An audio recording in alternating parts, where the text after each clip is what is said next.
Normal kanyam kanastin barashime bajeling ka Nuar online TV. En wale shanka wal bakel kafairo ron kina daro de jandang rawirong wan. En roja balinga jan gwasime shalado allow lang use for peace and development. She can jal chikana toka wadian kamai wut gwasan ba mal ba jo latin. Shalado ken wanetin kon tilla jimalatin jere weko lang shikan jal jikana tokan tamma wakare weka mai wuta jen ler bana ling ka jen gwasme man bana linga jen gwasme en walle shanga wal bakel ka pyro ron kina daru jen dangro widon wan jen dan bo kon ling ka jen gwasme shit kamen shalinga tinde shala no shingani ulang kanti ke woni ken man ka gati tieni ke dong kini dialan kono na kajeno de kamalo la re which kamai would kanti shala ro shikan jal shikan tok ko be kan peace conference sambala kamai would be kan we anenten shara jama shajala dino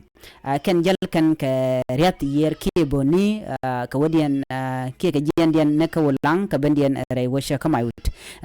anyok choblen kamai would be ko jal ka torbiyeli ke be kan torbiyel kan ga jek wajan shal ke kwergang bukan kot kapagak bako nang rewi kamai wuta ka doba dan jana ka je tesh kana long no de kan de kos ka jala gwa ka shobdien rewi kamai wuta shumane lo dien jokko gwasan chi mala mo cha to ka je kan ngani ulang kanti shikan la no teslo dien long ka mal dan wala rewi kamai wut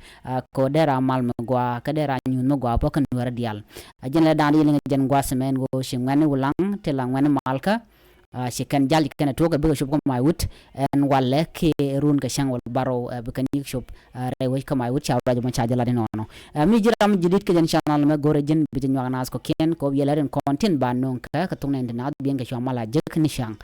go jen wo biya gor biya subscribe ka biya wagnas ko ken en mala wala rewe kamai wut malan kondial ken ramishal ke nuer ko metem mai wute kamal nyu de gabo en go tin ko ken de kan ta kamal jendana de kon linga jen gwasame rwande ko ken bana kalen ling ken men noren kontin were we kamay wut an walla shang wal bakel ka payro ron kin daro jandang ron wan biata kamal bye bye